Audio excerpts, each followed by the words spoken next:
Well, that's okay. You can get your phone. That way you can go live too. It'll be Wayne's first time going live on YouTube. It's been maybe a couple years. I think I did like one, but Yeah. Nice.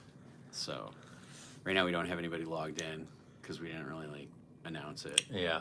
But they can still watch the video later.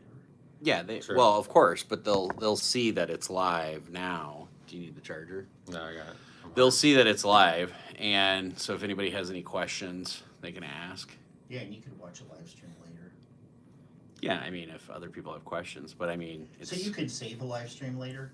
yeah, like if save you them go there, if you yeah. go onto my YouTube and you click on videos, you can click on live, and then you'll see every one of my live streams. So we have one person logged in so far, checking us out. Thank you guys.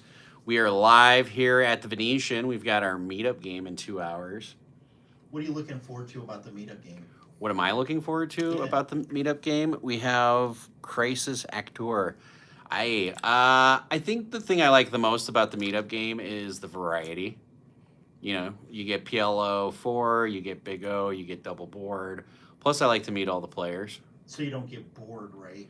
Yeah, you're not just playing one game. Like, for example, one of the issues that you run into when you're playing, like, Big O is 5-card PLO high-low. And feel free to ask any questions you want. We got both myself and Donkfish here. Yeah, let's put this He's setting his up right now because he's going to go live on his YouTube as well to answer any questions. We did this a month ago, and we had a lot of people who were How's that? yeah, that works.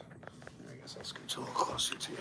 But yeah, we did this a month ago, and we had a lot of people who enjoyed it. But yeah, Big O is PLO 5 high-low. We are live with Donkfish, PLO Professor, and then of course Flounder's not on camera, but he's asking us questions. He just asked us, what's the most thing we like most about the meetup game? I said I like the variety because there's PLO 4, Big O, which is 5-card high-low, and then an orbit of $10 double board bomb pots. Your double board bomb pot video helped me out a lot. Thanks, Sam. I appreciate it. You know, and I will say, like, I played the double board bomb pot game last night versus our meetup game. It was a little bit tighter, but it's really important when you're a poker player that you can recognize that from the table and then you can adjust your play. And so I started being more aggressive on pots, and I ended up breaking even before we busted, but that's okay. Gotcha. I was watching your videos. You said to play rundowns. Obviously, position matters, but the size of the rundown matter, like 2, 3, 4, 5, 4, 5, 6, 7. You know what, Chris? This is an excellent question. Wayne and I were just talking about this in a hand that I ended up losing $2,100 pot in. To give you a scenario, I was playing 1-2 PLO 5. I'm about $800 effective. PLO 4. PLO 4, pardon me, PLO 4. I have 4, 6, 7, 8 on the button. I opened to 20, and no, gentleman to my right opens to 20.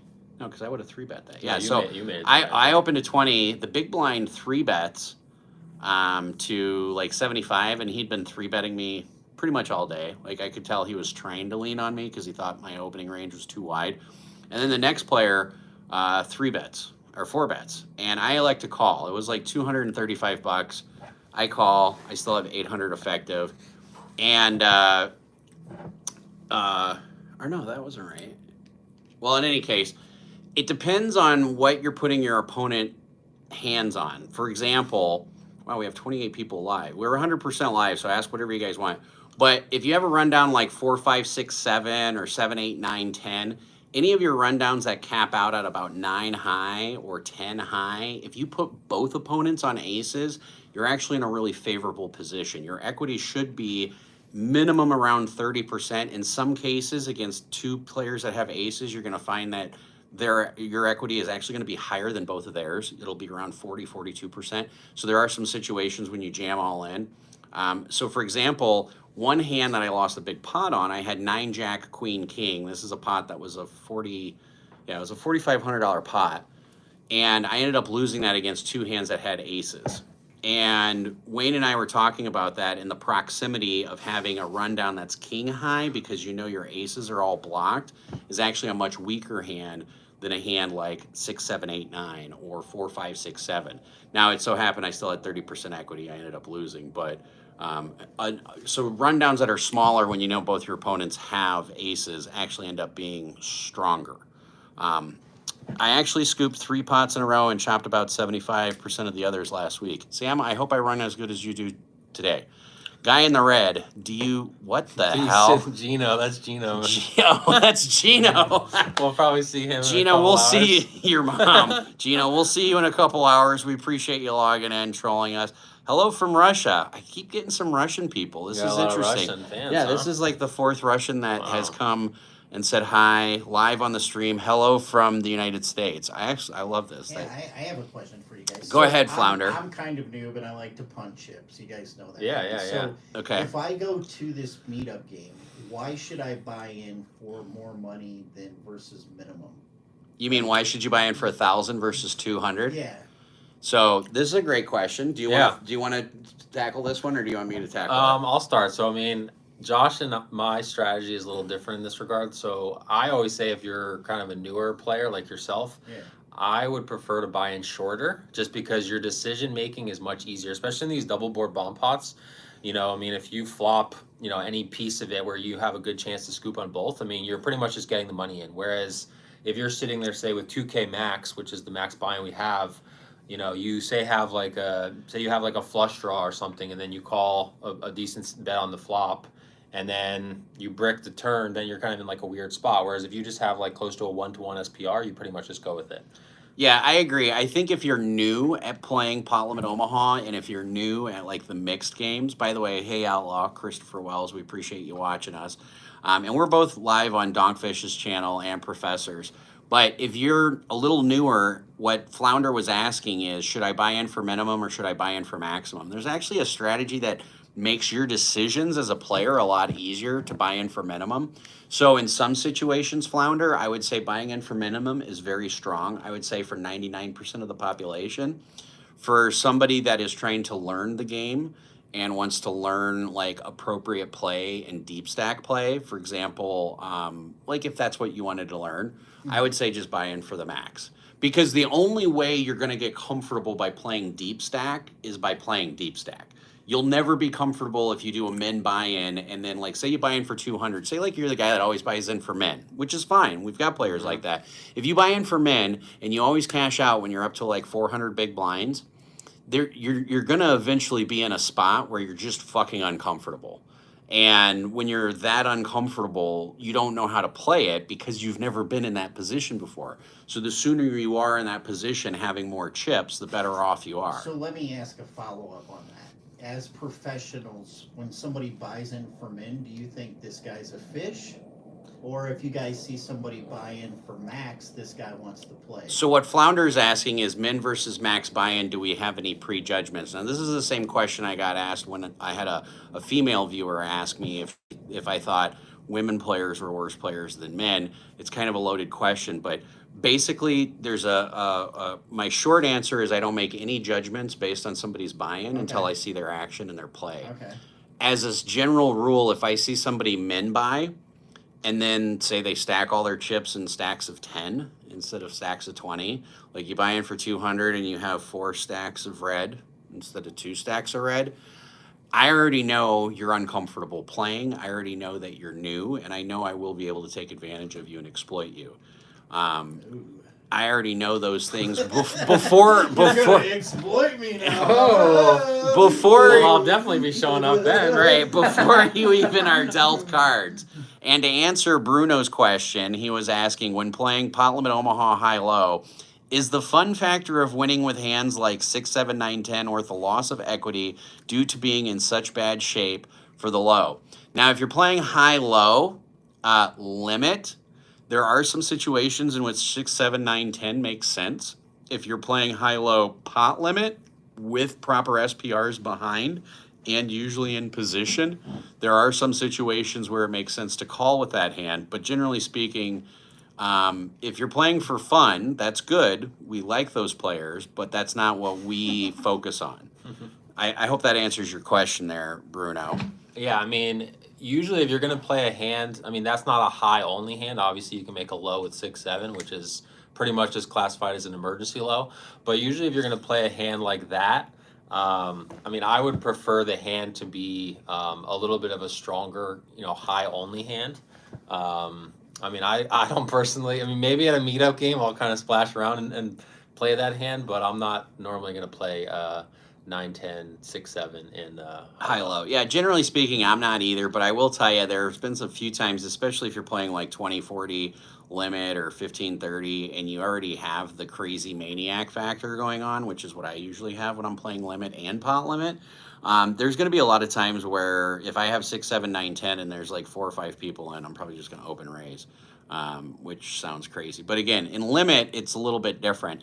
Also, the other thing that I think people have a hard time factoring in limit, and I know this sounds weird, and if you've played limit, there's times where you'll just get the kill button and you'll just fucking stay on the kill button. Like I had the kill button once, 11, 13 hands in a row in a 20-40 with a half kill game, and it was just insane. Like, Do you want to explain the kill button for people that don't know? Yeah, so for those of you guys who don't, yeah, SPR, first of all, stands stack to pot size ratio. So, for example, if you buy in for $200, there's $200 in the pot, you have a 1-to-1 stack to pot size ratio. So in pot limit games, that becomes really important where if there's $200 in the pot and you have 2,000 and they have 2,000, you each have a 10-to-1 SPR, which means you can play more loose, you can play more open, you can have a wider range because you're going to have more odds of stacking your opponent down the road a little bit. Now, for those of you who don't know what the kill button is, it used to be when everything was limit that you would have a limit like 10-20, and if you run 2 hands in a row and hold them, you'd have one hand of 15-30 limit. Now in Omaha high-low, it's pretty standard that you either have a half or a full kill, or if you're playing 24-08 Omaha high-low, if you win and scoop the whole pot, even if it's just a high pot, then you have one hand that's 30-60. The person who wins or scoops that pot posts $30 as like a penalty or a tax, and then depending on where you're at, when the betting round comes, $30 will either act in position or at last position. So after everybody's acted, they can then choose to raise, and that just varies. So we got Kolakai, which I believe is Daniel. He says, we play Big O Limit. Yeah, that's Daniel. At my local casino, Arizona, what do you recommend for such boring 4-8 limit Big O action, guys? Ooh, do you want me to handle this? Yeah, you can take that one. So you're more familiar with limits. So, Cola, the first question I have to ask you when you're dealing with 4-8 split pots, okay, 4-8 high-low limit, is what is the rake? Okay, the reason why is because if your average pot ends up having like 10 big bets in it, okay, so $80 in it, and you're only getting half most of the time, you're only fighting for $40. If the rake is like $6, you can't beat it. So there's a few things I'll point out, okay? If you understand going into that 4-8 Big O game that you can't beat it, which I've played those games. Sometimes they're fun as hell, and then sometimes if you go to the Orleans and you see all the 4-8 Omaha Misregs, you realize if I look like this when I'm 70, somebody just put a fucking bullet in my head. I shouldn't say that, but I mean, let's just be real. Like 4-8 limit Omaha grinders, they're not making money. They're not there to profit. They're there to socialize. So what I do, I understand if I'm buying into a 4-8 Omaha high-low game, first of all, I'm just going to have fun. I'm just going to fuck off a couple $100. I'm going to make that determination in my head. Now, if you're doing it to try making money, 4-8 Omaha limit, even though you will not profit off of it in the long run, it's okay to play if you understand you're going to lose to the rake, as long as you understand you're doing that for educational purposes, and that's okay. So that way you can step up to a bigger game. But 4-8 Omaha limit is like a casino's wet dream because they're getting $5, $6, $7 per pot for eternity. No one's ever going to truly go broke playing it. You know what I mean? Yeah. And it's usually a bunch of old people, so they're just there just to socialize. Now, if I go there and I have fun, I will either go there, get blitzed, I'll get a little stoned, I'll get drunk, or I'll just like fuck with the old people and just constantly raise, and it'll just tilt them a lot. What would you call behind a third bet anything above 3-5? Damn, at what equity would you call behind a third bet anything above 35? Not sure what you're asking there. If it's for a hold'em question or a PLO question, again, SPR becomes huge. SPR in position becomes huge in 3-betting. What's up, guys? Watching as I drive. That's Chris. We appreciate it, Outlaw. Yeah. Calling double pot, ****. Okay. Hello from California. Hello. Question: how to handle super aggressive players that always raise no matter what position they're in? Table commanders. Oh, that's easy. Yeah. So, Take them to lunch. so how you handle super aggressive players that always raise no matter what position they're in. So basically, you're asking, how do I play against you, Professor? This is a great question. No. Yeah. Well, how do you well- play against yourself? Well, I will tell you, generally speaking, if you're opening a lot, it depends. Are they just always opening or are they always three betting? And, it's one of those things where if you're raising and somebody's constantly three betting you, okay, for example, I was at Maryland Live 2 weeks ago. I had a guy to my left. For whatever reason, he must have thought I was like tight or a nit, or I'm not really sure. But every time I opened, he would three bet. So what you have to start doing is you have to start reopening. Like if their range opens up, your range needs to open up. Like this guy cannot three bet me at 100% frequency, and have a good hand every fucking time. It just doesn't happen. So you have to start opening up. How often are you going to four bet that person? And then you also have to open up. If they're three betting me because they think I'm really tight, when can I bluff catch them in a huge pot? Okay.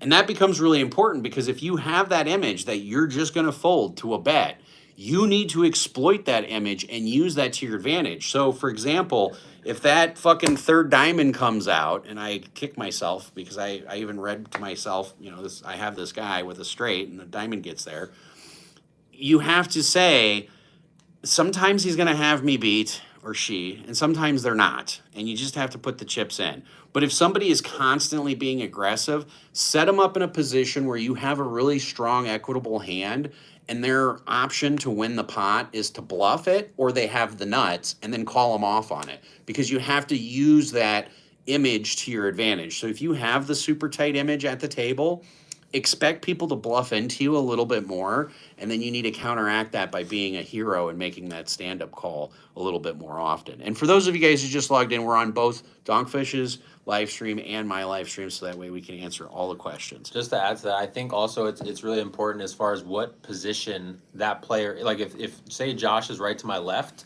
and he's like, a little drunk, a little stoned, and he's raising every hand, like I actually have to tighten up quite a bit because he's going to be like, obviously he's loosening up, and then everyone else behind him is going to Be a little looser. Be a little looser too. And then I'm in like a really tough spot. Like say I have like a mediocre hand and I'm like, oh, I just want to see a cheap flop. Josh is gonna, pop it to, I don't know, like in our game of 5-5, he pops to like 20-25, and then, there's a couple callers, and then boom, another player repops it. So like I usually have to tighten up quite a bit if I'm, out of position against you most of the hands. But if I'm in position, then, I could call a little bit wider because I'm gonna have position for the most part.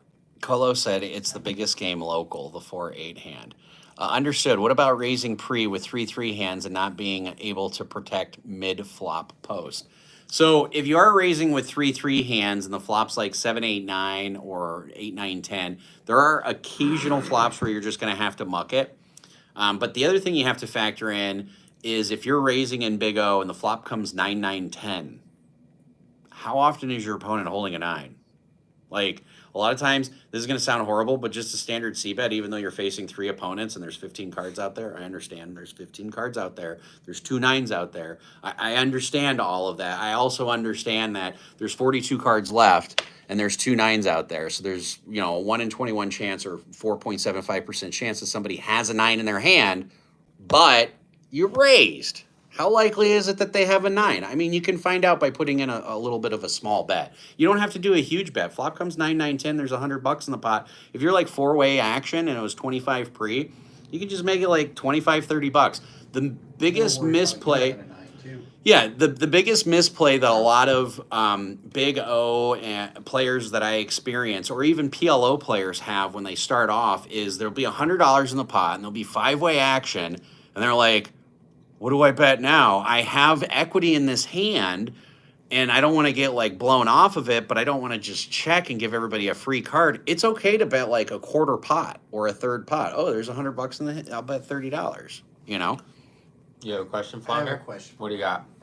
So, how do you like playing at the Venetian? Because I know this is a new poker room versus other places that you've played, like the Wynn. Yeah, I mean, I think the really cool thing about working with Tommy LaRosa, he's the poker room manager here that we've been working with. You know, he's just really open to suggestions, and he understands. Like, he probably runs the most Big O tournaments in town, right? Like, I mean, a lot of people during the series, like Yeah, for sure. every couple of months they have their deep stack series. Like, you know, they run like a Big O bounty tournament. So he is very open to running a variety of games, which is really cool. So I mean, obviously, we have the 5-5 PLO mix, which is what we play when we're at our meetup games. But you know, there's people that message me all the time, and maybe they just like Big O, or maybe they just like bomb pots. You know, so the cool thing is we have all those games, right? There was a double board bomb pot you were talking That ran about earlier. overnight last night. They'll just open it up for whatever game. Well, yeah, as long as players are requesting it. Now, the nice thing is prior to Wayne and I, and prior to the grand opening, they would get PLO like maybe once a week, like legit once a week.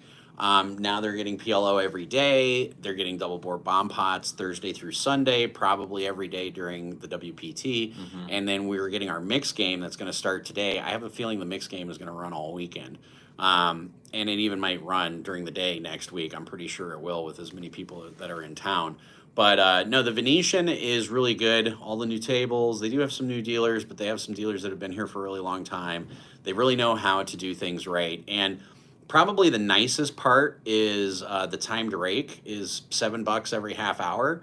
And then we pre-tip the dealer $25. So every player tips $3, and whoever won the last pot tips an extra $1. They tip $4.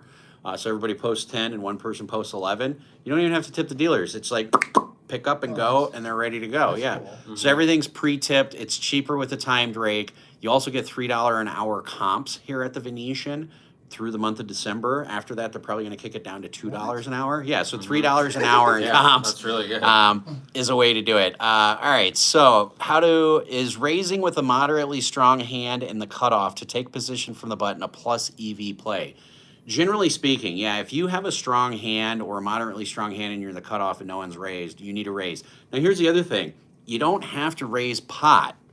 You can raise, there's two different, like pre-flop, you either want to raise to build up a pot because you have good equitable hands that can play multi-way, or you want to raise pots to what I call thin the herd. You either thin the herd or thicken the herd. So if it's like a straddle, and it's like a limp and a limp and a limp, and you're in the cutoff and you're like, oh, I can make it like 70, and you make it 70, you're trying to either thin the herd or the herd is going to backfire and you're going to thicken the herd, right? So if you thin the herd, you might get like 1 or 2 players. But sometimes you have to be aware, you full pot size it, trying to thin the fucking herd, and then next thing you know, you got 6-way action for $70, and you just thicken the herd. Like, you start looking at, okay, there's $420 in the pot. That's when you start looking at people's pot stack sizes. I mean, you should already know that ahead of time, but you start saying, Bob over there's got 1,000, George over there's got 1,200, I've got 2,000. Does anybody else have 2,000? Because then you start figuring how much, if I hit the pot, if I hit the flop moderately well, how much do I want to bet based on my stack size and everybody else's stack size, and what's my end goal? One of the things I talk about all the time is having a plan in a hand. So if you see the flop is 9-6-3 with 2 diamonds and you have 7-8-10 with no diamonds, you have to start formulating a plan. Okay, if it checks to me, what am I going to do? Am I going to check? Am I going to bet? If it bets to me, what am I going to do? Is the person who's betting to me typically doing it with a set, or are they just doing it with a diamond draw? How much are they betting? And you have to have a plan based on all of that. And as long as you have position, it's good because you can have a plan, see a flop, and then the action might change, and then all of a sudden your plan changes, but it didn't cost you any money. So yeah, generally, if you're in the cutoff and you have a moderately strong hand, you should be raising. That's my opinion. Also came from Nolan Hold'em. Played my first PLO game, won 2,200. Bless you. Yeah, after that, you started studying. Welcome to PLO. It's the dark side. We understand. About 9 months ago. We appreciate that. My next boyfriend is this person's name. Oh, nice. Yeah, okay, so Cool. Professor. My ex-boyfriend or your next boyfriend? We're gonna find out. Professor, are you going to be playing at the RAF for the 100 guarantee Big O on the 19th? No, I fly back home on the 18th. Shout out from Houston, Texas. Thank you, Anthony. Shout out to Houston. Yeah, we gotta Texas. get back. We actually met a guy yesterday at the table. What was his name? Ray from Houston. Yeah. Yeah, He Ray. sold Flounder a rodeo ticket. Rodeos in Yeah. town. So that was interesting. Super Bowl of rodeos. Yeah, I didn't know much about rodeos, but yeah, apparently there's smaller rodeos throughout the year, and then those Cowboys qualify for the big rodeo here, Yeah. which I had no clue, but yeah, Ray gave us some insight, so. Yeah, the rodeo's in town. I have so. a double board bomb pot question for you. So I've never won consistently on double board bomb pots. Like Okay. I generally lose money. We have a consistent loser on double board palm pots Yeah. in the room. No wonder why we want him to buy in for Max. We want him in the game. Flounder, buy in for 1,000. My positive Give him lots of equity- likes. My positive equity is in Keno games. How do I make it so I can sit at a double board bomb pot and honestly try to increase my value? Like what are some of the basics I'm missing out on? On double board bomb pots? Yeah. I'll let Wayne start with this one. So, couple things with double board bomb pots. So we started playing them a couple years ago. I think it was at Resorts World. We saw these bomb pots were just kind of sprouting up everywhere, and we're like, all right, we got to figure out what the heck is going on with these, because we kind of realized that these things are going to take off, right? So that was kind of where we came up with the strategy. That was kind of like where we came up with the strategy of like betting small to kind of like figure out where you are, and you kind of talked about thinning the herd. But from what I've seen, I mean, besides that definitely works thinning the herd, but most of the value, and then, Josh can give his opinion, but from my opinion, most of the value in bomb pots is going to be from you're usually going to be strongest on one board. Your opponent is usually going to be strongest on typically the opposite board. The other and board, yeah. the value is going to come from how much of a percentage do you have to win the board that you're not strongest on, and then how much does your opponent have, right? Like, I mean, if, say, I have a flush on one board, they have a flush on the other board, which is pretty common, right? If like one board's got 3 spades, one But board's say got you have three. a set on the bottom and they have 2 pair. Exactly. Or like if they have like nothing, and then I have a set on the bottom. Like obviously, if I get the money in, 10 times, like I'm probably going to end up winning maybe like 2 or 3, whereas they might win 1. So that's how you're going to get a lot of your value in bomb pots, and then. What Josh can probably touch on better is putting people Aggressive.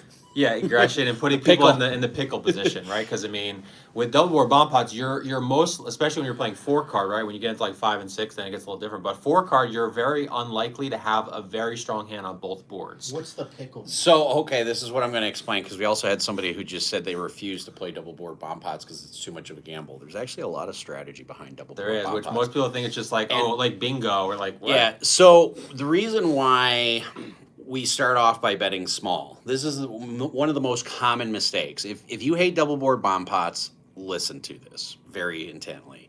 You don't have to bet pot on the goddamn flop.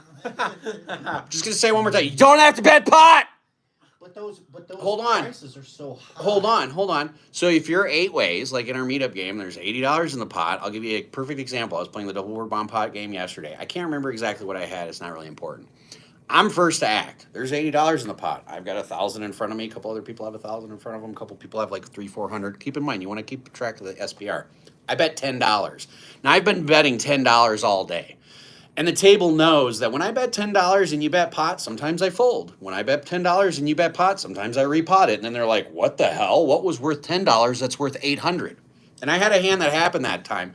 So yesterday I bet $10 and it literally goes call. And then the next guy bets pot for like 120. And I realize he's only got 350 in front of him, right? So in all seriousness, he's never folding the turn, because if I call, there's going to be $400 in the pot, and he's got a 1-to-1 SPR. So at that point, on the flop, I look around at everybody else's stacks, and I understand I have the nuts on one board. It was like a straight, and then I have like a pair or like a backdoor flush draw, or like a pair and a backdoor flush draw on the other board.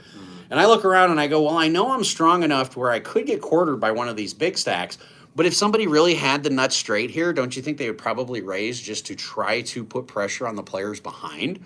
And so that $10 bet, that small bet, the minimum bet on the double board bomb pot gave me all that information, because it went call, pot, fold, and now it's back on me. So I can either just flat call, risk the chance of losing that one board, okay?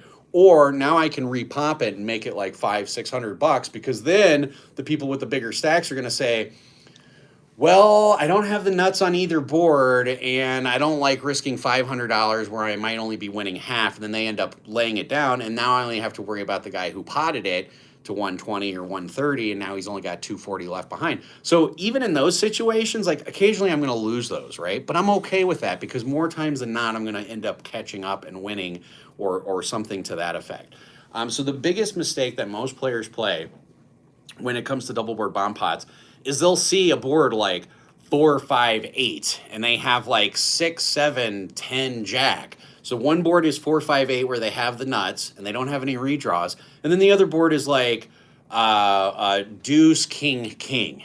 Like you don't have anything there. There's I think twice where I folded the stone cold nuts on one board because I'm like I'm just getting quartered way too often, and Yeah, so I mean, I personally chase, like, if I you have to I'll be careful for straights. I'll get flop top set on one board. Okay. And obviously looking good, and then but Yeah. I won't know whether to fold that or run with it. Like that's where I get mixed Well, up. it depends I on might what you a have. It two-pair depends on the what you have the other Let's board. say there's a, Sure. something else. That's where I get confused. That's where I start, unless I like flop top nut flush or whatever. Yeah, and it's really Then- rare that you're ever gonna flop nut on both boards. Like that's Yeah, just but that's I'm just. just saying, if I have like a set and a two pair or high pair, like that's where I start to question. So myself. here, to answer your question, the strategy, I think the thing that people need to take from this, the strategy that most people screw up on when it comes to double board bomb pots, is they're not betting the appropriate amounts for what their equities are in their hand. So for example, if you have 100% equity on one board, you only have half the pot locked up. Your equity is only 50%. And if you have like 20% on the other board, it's really only 10% because that 20% is playing for half the pot. So whatever you have for equity, you have to figure you're playing for half the pot. One of the things I printed in my book, How Not to Get Scooped, and I must have said it like 10 different times, is playing for a whole pot. Playing to scoop for a pot is twice as valuable as playing for a half a pot.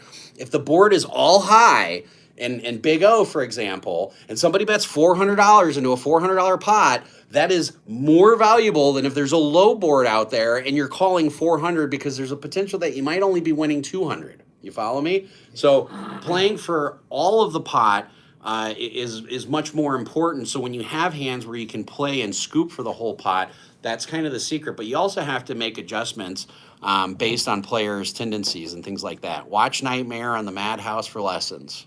Let me add one thing real quick. So you talk about the like 8-5-4 board, right? So I mean 7-6 would be the nuts on that board. I mean you have to think about it realistically.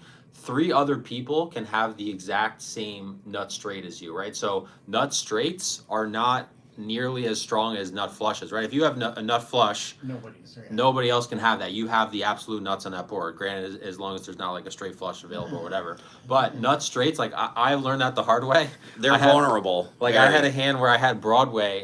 This was against Haven in Hollywood Park in LA, and I had Broadway on one board, which was the nuts. It was like 10 jack ace board, so I had king queen, and then I was against 2 other opponents, and I'm like, all right, at least one of them has king queen as well, right? The only reason I ended up going with it is because I actually had a royal flush on that royal flush draw on that board, but the other board was like super low, so I literally had like 0 equity on that board, right? So I mean, at best, I'm basically going to get half the pot. So just keep that in mind. Nut straights in double board bomb pots they're very costly. I learned that the hard way. So you just gotta kind of tread lightly. You kind of want to look at a nut straight and double board bomb pot as like middle set in PLO4. Like middle set is vulnerable. A lot of times it's going to win, but every once in a while you're going to get fucked real hard, and not in a good way. And you just need to. Yeah, my vulgarity went out the window the first $5,000 I lost during the first 2 days here. So I don't know if you guys should be taking gambling advice from me right now. No. So the thing that I've been cracked on with the nut flush is obviously the turn will come and it'll pair the board. Okay. Double board, and then at that point I almost just fold. So, Is that worth it? Hold on. This is a great question. So you flop the nut flush, and then board texture changes. Okay. Yeah, and I've put it all in, and it's me and another guy, and now he raises. Do I stay in? This is a great question. So this is one of those. Whenever you see the turn or the river come, you have to start asking yourself what changed on both boards. Okay, so for example, say you have 3 clubs with the ace high clubs, and the other board is like deuce, 7, jack, rainbow. Okay, and then the turn pairs the top board. You know, say it's like king 6-9 with clubs, and then the turn comes a king. Okay. But on the other board, say it comes like a 4, something that doesn't change anything.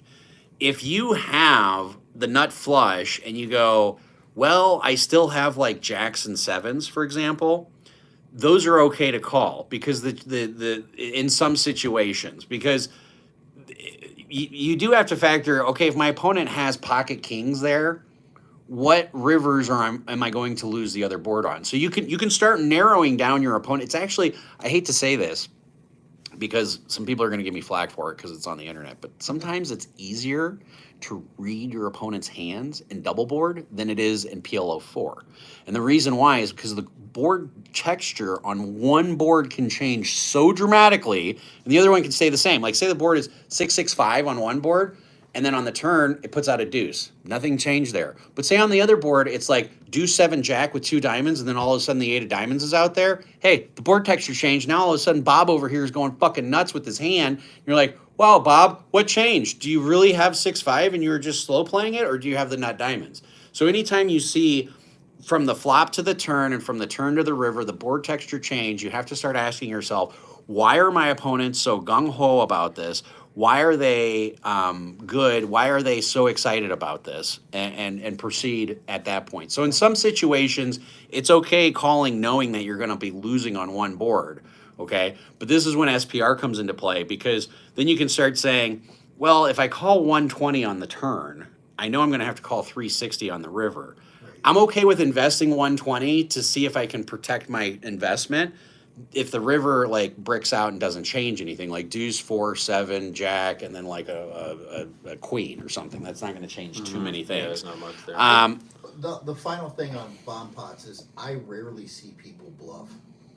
Is that true? One of the things I talk about in my video is don't bluff with a dry ace and double board bomb pots. You're just gonna fucking, you're just gonna shoot yourself.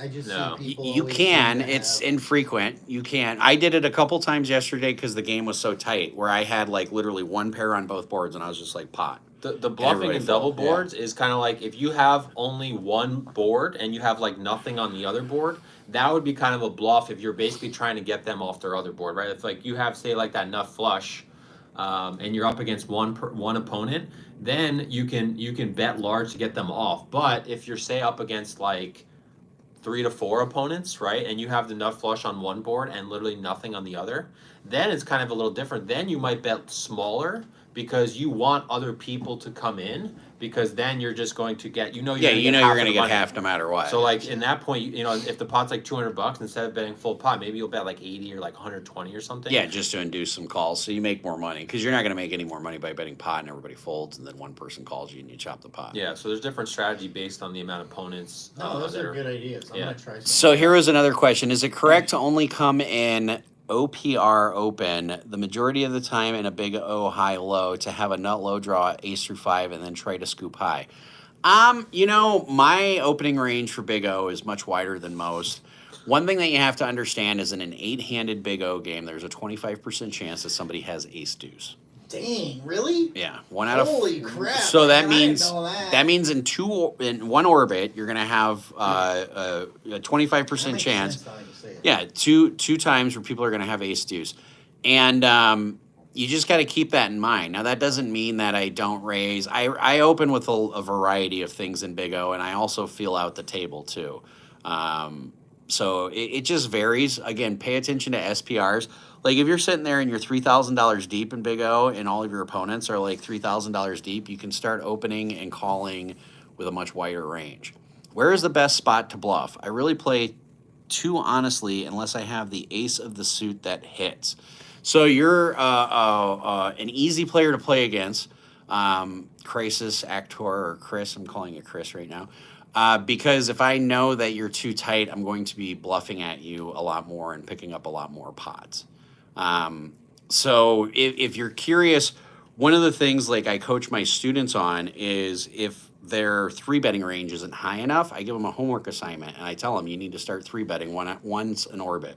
Like just pick a hand, be like, I'm going to 3-bet with this just so I can find out how my opponent reacts. So there's sometimes I give advice to like students just to experiment with them.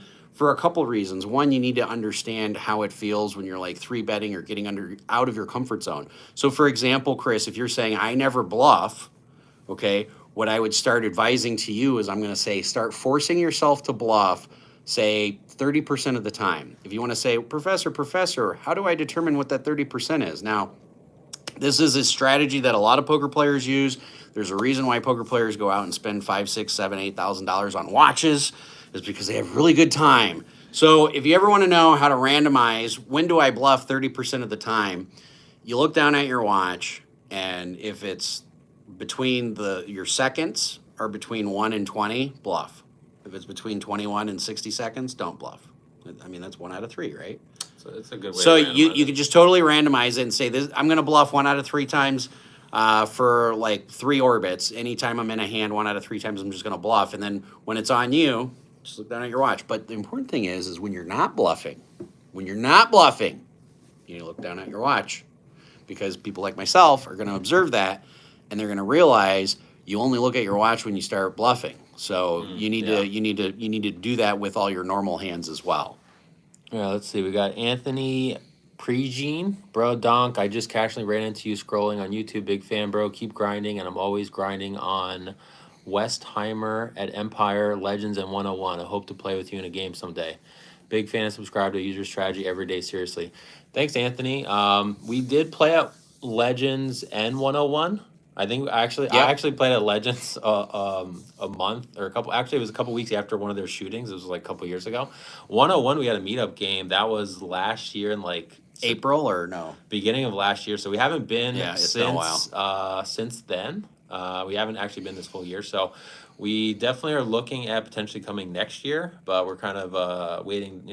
Working with Venetian, so that's kind of eating up a lot of our time. We will be in Florida in January, but we definitely are trying to get back to Texas sometime next year, but not sure yet. We're keeping our fingers crossed on 2 different things. One, we find out in the next week or so if we're going to have a deal with the Venetian for next year. And I think even if we have a deal with the Venetian next year, I think we're still going to come down to Texas. Yeah. But I would like to, one of the things the Venetian is doing is they're going to be live streaming starting in February. They're going to be the only Vegas casino on the Strip that has a 24-hour live stream. We talked to Tommy about hosting our mix game, and instead of making it a 5-5 mix game, making it a 10-10 mix game with $20 double board bomb pots, $20 straddles. It'll be a little bit of a bigger game, but I think that's what viewers will want and fans will want. I think it'll be a little bit better. Yeah. And then we'll still come here for like a 5-5 meetup game, and then the next day we'll just do the stream game, which I think will be good. Yeah. So yeah, it's I like it here. For LA players, Hustler Casino has low PLO buy-in games. Good way to get your feet wet. Yeah, that is true. The Hustler does. Now, I will tell you, going on about the stream and Hustler's stream, and I have never been on Hustler's stream at all. So yeah, when you get a phone call, you get paused. I got pause for a second. Well, you're still alive, but I don't know why it doesn't show that. But on the Hustler stream, one of the things we talked to Tommy about yesterday is just making sure the most impeccable integrity is held beyond all limits of the imagination. I think Doug Polk does a really good job of it down at Austin, Texas, the Lodge. I don't know if you saw that hand that Nick Airball went in the tank for 23 minutes when it was a $125K bet to him on the river.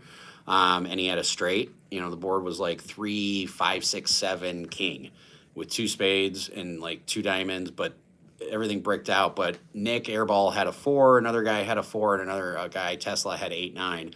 And when Tesla bet 125 on the river, Nick went in the tank for 23 minutes, and Doug came out and said, hey, guys, we have a 30-minute delay on the stream. We're dangerously close to, like, people being able to text you saying this is what his hand is, Yeah.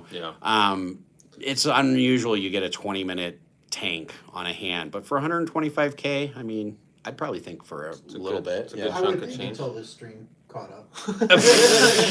Just to have someone to give you a little insider information. Yeah, Oh, I I'm suppose. getting a phone call. Hang Yeah. on. Yeah. Hold on a second. Oh, why is this not?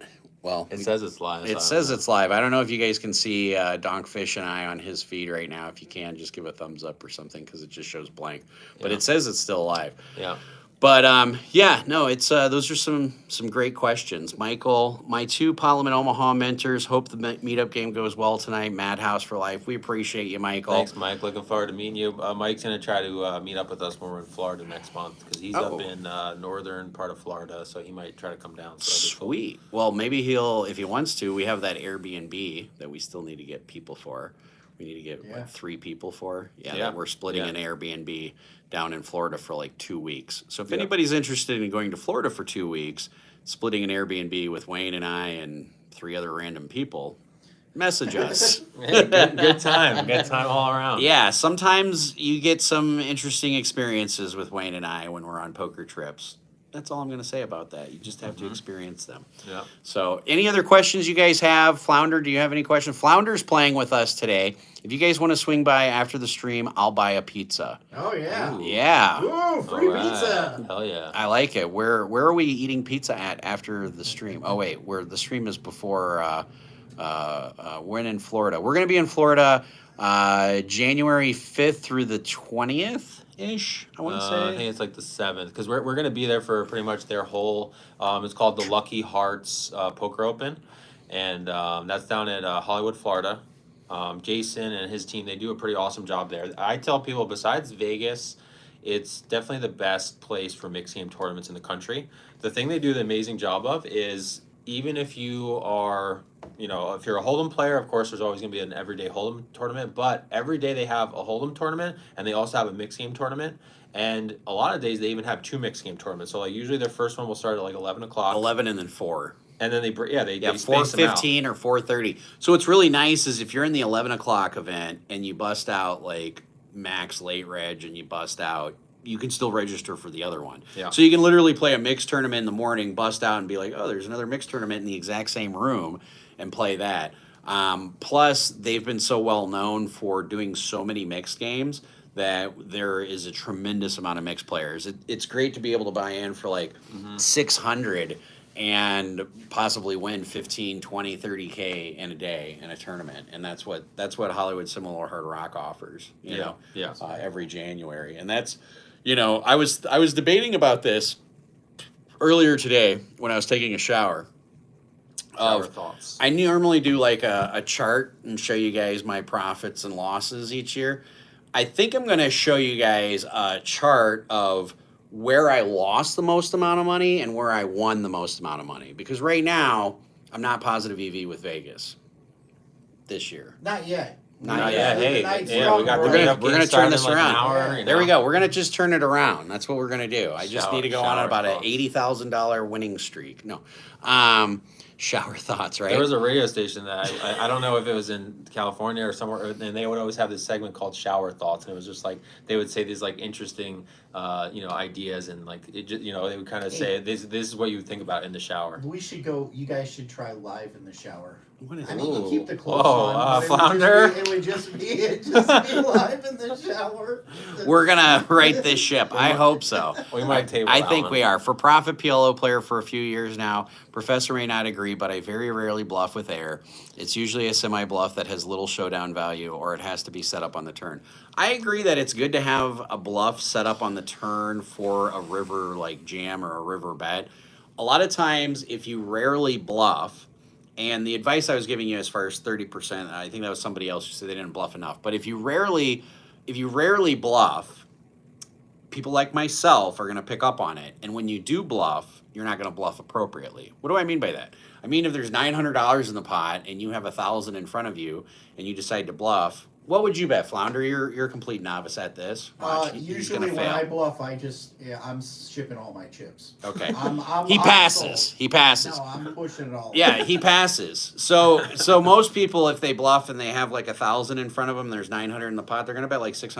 They're gonna be like, this is a good size bet that'll get a lot of people out. Now, if you rarely bluff, you should be bluffing full pot size. Yeah, 650 is what Colo says. See, I had it right. yeah, you just need to pot it. When in doubt, pot it out. Yeah, and what I'll add on that is if you are like a tighter player, like which it sounds like you are, then similar to myself, I don't bluff too often. But one thing I'll think about is my opponent in the hand. Do they know how I play? Like for example, when I go back to Lake Elsinore, which is obviously a lot of you know is where I pretty much had my first couple years vlogs filmed there. If I'm playing with someone that knows that I'm a very tight player, I can use that to my advantage, and I'll be more likely to bluff than if it's just like some random guy that just happened to stumble in the casino that has no clue who I am, right? Because, on average, people don't like folding, right? Like Rampage says folding is boring. It's very true. Most people, they do not like folding. But if it's someone that knows how I play, like I've had situations where I'll bet and then they'll literally be tanking for a little bit and they'll say, yeah, Wayne, you're probably one of the few people that I would actually fold this to, right? So I've actually had hands where I've gotten a bluff through just because of my table image. So I think, Joshua, keep that in mind. If you're playing in a game you always play in, you'll probably have an idea if this person knows you or not. Whereas if you're in like some random casino, like you're just in Vegas for the weekend, you don't play here too often, that's really not going to come into play as often. And I'm going to say two things about that. First of all, for the player that told him, you're probably one of the few people that I would ever fold. Shame on you. You're playing your cards improperly. Just giving him that information is so bad. You can just fold and not say anything, okay? Because then Wayne knows, oh, I can bluff against you. And he's going to use that to his advantage, which he should because that's what he does. But couple things. So first of all, don't give extra information to your opponents that they don't need. People will tell you all the time that I talk a lot, that I'm hard to read, whatever the case may be. That's great. The second thing that I'll say, and this ties into like Hungry Horse Poker, talked about this on his last episode. He's another vlogger. He does Hold'em. He was talking about table image, and he says, he realized like the 5 things that he said he learned the most about playing low stakes poker is that your table image does not matter to people who do not know you. Their table image matters to them. So if they believe they have a tight image, you can use that against them. Or if they believe they have a loose image, you can use that against them. Because people are their own heroes in their own stories, and you are the villain. So I think that's important to keep in mind. The lake is a gold mine, Michael says. I'm so glad I went there to play in California. Yep, got to take Josh there one time. Oh, yeah. He'll feel right. Wife keeps talking about going there in February to see you guys in San Diego so we can go to a Imagine Dragons concert. Yeah. Fortunate for me, it's all online. Players come and go quickly. I bluff when board texture changes, and they show weaknesses for sure. Yeah, and online is also a different beast, especially if you're playing 6 max versus 8 or 9 max. One of the things I stress to people is online strategy is so different. And we were actually talking to Joey Ingram about this, how 6 max is completely different than 8 max, because we were talking to him yesterday. But generally, when I coach people on online play, your goal in pot limit Omaha online is avoid pots that are bigger than 20 big blinds unless you're super nutted. I'm just going to say that, put that out there. You can do your own research. You can go back, look at my videos. But if you're playing PLO 6 max, it's much different than 8 or 9 max, PLO 6 max, you usually want to keep it under 20 big blinds. So if like you're playing 50 cent $1 on Poker Stars or whatever, you want it under $20 pots. That's the most amount of pots you just want to pick up and scoop. You just want to raise a little bit, get some equity, and then just keep wash, rinse, and repeat and keep doing that a lot. Where if you're playing PLO like 8 or 9 max, like on the Madhouse, and everybody's 500 big blinds deep, it's completely different because there's a difference between 100 big blinds deep and 500 big blinds deep. We don't have the time today to cover that, but there's a huge difference there. So we're at 52 minutes. Let us know if you guys have any other questions. We're going to wrap it up here in about 2 or 3 minutes. Flounder, do you have any other questions? No, thanks, guys. Appreciate it. So I know you guys said that you liked us doing this live thing before the meetup game. I figured we'd give you guys a live question and answer session. And, Wayne doesn't go very often. So No, this is a rare I treat. think you guys should go live weekly. There you Yeah, go. like 30 minutes a week, an hour a week. That'd be kind of nice, and then have it on a schedule. and then just do it live, like on a poker podcast thing. Yeah, What do you guys think? Yeah. Do you like the live sessions? Like Josh said, I haven't done too much of live streaming here in a while, but one thing I'll say is I've had a lot of people message me saying that, hey, like good luck on the meetup game today. I won't be able to make it, but I'll be in town, X whatever date, like next week. So Josh and I are here until the 18th. Yes. So, we're going to sprinkle in some tournaments for sure, but the PLO mix is probably going to go most days. And you know, if the mix, those combination of games not for you, as we mentioned earlier, the cool thing about the Venetian has, you know, we have the 1-2 PLO, we have the 1-2 Big O. We also have the straight up $10 Double bomb board, pot, yep. double board bomb pot every hand. So whatever you like playing, you know, Venetian's the place to play mixed PLO. Yeah, and of course, if you guys run into Wayne and I here in Vegas or anywhere for that matter, we're totally cool with taking a selfie with you guys, high fiving you, answering questions. I try not to be a dick as much as I can be. Easier said than done. You know, if you show up with the doob, I'll probably act a lot nicer. How's that? Even if he's quitting smoking that day, he'll probably go outside and If smoke with you. Guaranteed, if I've decided I'm quitting smoking, whether I'm having a really good day or a bad day, I will join you for a doob. Fresh start number 67. I mean, I haven't smoked today. I didn't smoke yesterday. Yeah. Suited Superman. Kai Nguyen seems to be the guy at Hustler. I do follow him. He seems very splashy, but also aggressive. Yeah, you talked to Suited Yeah, Superman. I a actually few sat times. next to him a couple weeks ago. I was playing the circuit event up in LA, and he sat to my right. Yeah, I mean, I think he is pretty aggressive at times, but I think he also uses that to his advantage. He knows that he kind of looks at it as an investment. I don't know him personally, and I haven't played with him too often, but I think he'll almost kind of go there, showing, because he's a host of the game too, so I'm sure he's obviously getting a piece of it, so that probably factors in. But he'll like splash around for like a bullet or two, and then he'll kind of advertise to everyone like, oh, he's like this crazy, like loose, you know, Asian guy or whatever. But then he'll like tighten up a little bit, and he'll kind of use that to his advantage. He'll get, you know, more action later than he would have otherwise. So that's just my opinion. I don't know him too well, but I can probably relate to him a lot. Yeah. yeah, Josh does the same thing. You Yeah, know, he'll I kinda have a lot of action all the time. splash a bullet here and there, and He'll then just gamble the shit out of the first Yeah. XYZ rounds. Sure. Yeah, Sure. today I'm going to do something a little different in PLO 4, which I'm not going to talk about. 'Cause Uh-oh. it's my Try to strategy. win. We got a secret. Try to win? Oh. What the fuck? Oh, the burn, the burn. Book a Oh, win, please. I Book think a I win. felt it him He needs 3 a of the win. last 4 meetup games. We'll see. Oh. Uh-oh. How about a McRib and a doobie? Oh, the McRib is back. Is the McRib back? Just Oh keeps my coming God, back. Steve from Seattle. I'm getting Wow. excited. I hope you're in Yeah. Vegas right now. Like, come meet me down here at the Venetian, baby. Oh. We'll take a McRib. Are you naturally aggressive or the game forces you to be, or has PLO become natural for me? I think,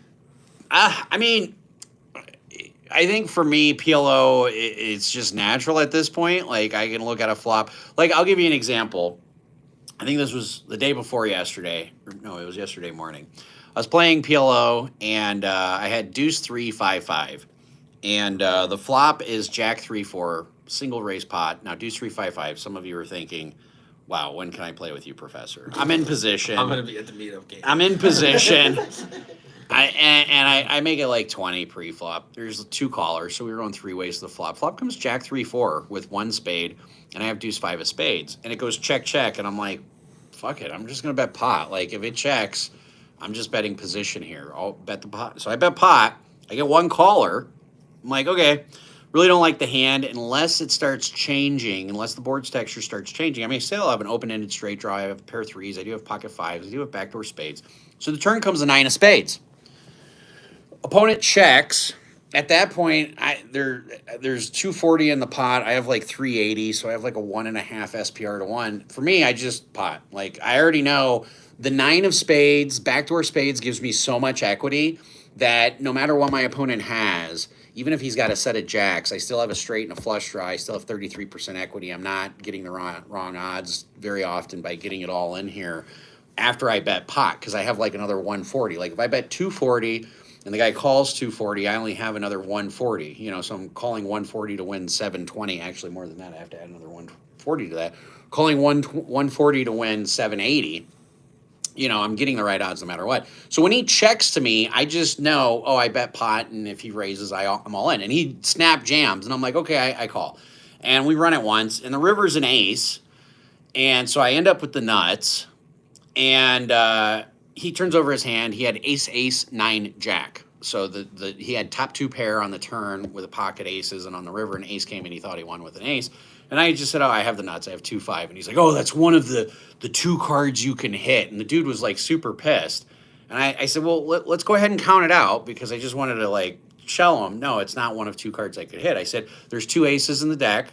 I said, there's 2 3s in the deck. There's 2 5s in the deck. There's 4 6s, and there's 7 spades that don't pair the board that give you a full house at all I could hit. I said, I had 17 outs, buddy. I said, I still had 34% equity. Yeah. And the amount, like how fast I said that and counted it out and spread it out, he was just a little shocked, because he was like he I think at that point he realized I knew what the fuck I was talking about. Like, obviously he didn't recognize me, which is fine, but at that point he was just like, oh, well, have you ever played here? Have you ever played here? And I was just like, yeah. But I think right now PLO just comes naturally for me, where I just know this is the position that I'm in. This is my SPR. This is the equity. Like, no matter what range of hands my opponent has, this is my minimum equity. I know I'm making the right decision. The problem that I'm running into, and I've been praying to the poker god named Variance. We'll see if your prayers get answered. Flounder keeps praying to the slot god called Lucky Puppy. I'm praying to the god called Variance. I just keep running into some variance. Yeah. Are we playing at RCG anytime soon? I would like to. RCG, we had a meetup game, like Beginning of last year. the beginning of it was 2 years ago in January. So, they ended up, we had one meetup game where Wayne and I went to, and then after my conviction came out, they canceled my meetup game with me. But I think it's been 2 years now, and since I don't know, I taught at Georgetown University a class. I think that gives me some credit, even though I'm a convicted felon. Maybe they'll take me back, even though it's a charity room. I don't know. I'll reach out. I'll reach out to Jeff and be like, "Hey, are you ready to get involved with a convict again?" I mean, I shouldn't say that, but yeah. No, RCG is a great place to play. For those of you who haven't played at RCG, it's a charity room in Chicago. They do 5-5 PLO with an orbit of $15 double board bomb pots. And let me tell you, those guys absolutely loved me. And that's Joe. Joe's probably like, yes, we want you back here. Because I brought action. Because I think what happened is a lot of people in those double board bomb pots at RCG, and I think next time I'm in Chicago, I'm going to stop at RCG. But they misplay double board bomb pots a lot.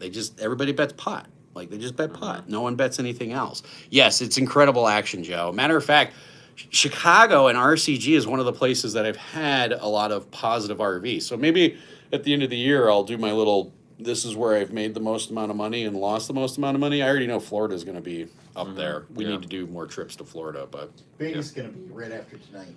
Vegas will be right after tonight. Not for me. It'll take a few tournaments to do that. It'll take one good hand. One big two tournaments to turn around. Yeah, easy. I'm easily minus this year. Probably. I'm trying to think. Did we come here in February? I'm probably minus like 45K in Vegas. Yeah, but you've also won monster tournaments here. Yeah, but I'm talking about 2024. Yeah. Oh, I cashed in 10K worth of WSOP events this year. Well, I lost 35,000. Check out my Hendon mob. Sorry, if you're looking for a G-rated poker channel, this is definitely not it. Just want you to know that. But yeah, Rivers 5-5 is crazy action. I completely agree with you there, Joe. I've played with you there a few times, but you also know, I think Rivers 5-5 has a $13 rake every half hour. That rake is it's insane. literally it's something. Maybe it's 11 every half hour. It ends up being $45,000 a year that you have to profit before you make any profit in Just poker. from the damn 11. race. Yeah, it's 11 every half hour. Oh my goodness. Yeah, if you play there 40 hours a week, that's why. So this is. Well, I'll just talk about this for a few minutes. But the reason why most poker players aren't profitable is because they can't beat the rake. For example, 1-3 no limit at Maryland Live costs you $38 an hour. An hour. Every hour to play. Every hour. $8 drop is $38 an hour on an 8-handed table with the shuffling machine. Just do the numbers. You don't have to believe me. Just do the numbers. $38 an hour. So you have to profit $76,001 to be $1 profitable in a 1-3 no limit game at Maryland Live. Wow. Yeah.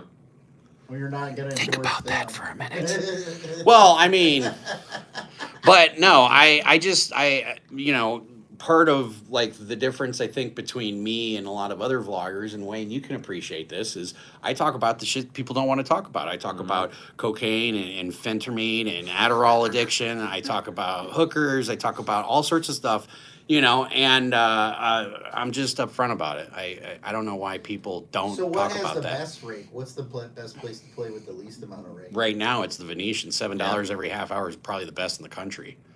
Nice. Besides, what are the games in Texas charge? Like $10, $11. So the house game, or not the house games, like the lodge and stuff is $9 every hour or $10 an hour, and then you can buy them in big blocks and you get discounts. Yeah. So those are good. Those are generally better. Anything that's timed rake is almost always better. And I've been at home games where people hate the timed rake, and sometimes you just can't fix stupid. And if you're watching and you're one of those players, I don't know what to tell you. So yeah, I don't think there's much more there. Hollywood Hard Rock, $7 time also. Yeah. Yep, Yeah, and we'll be there in January. We'll see you there in a month. Yeah, that'll be cool. Yeah, and if you want to split an Airbnb, just message me on WhatsApp. So I post it all over the place. So I think that's about it. Any money can't fix stupid.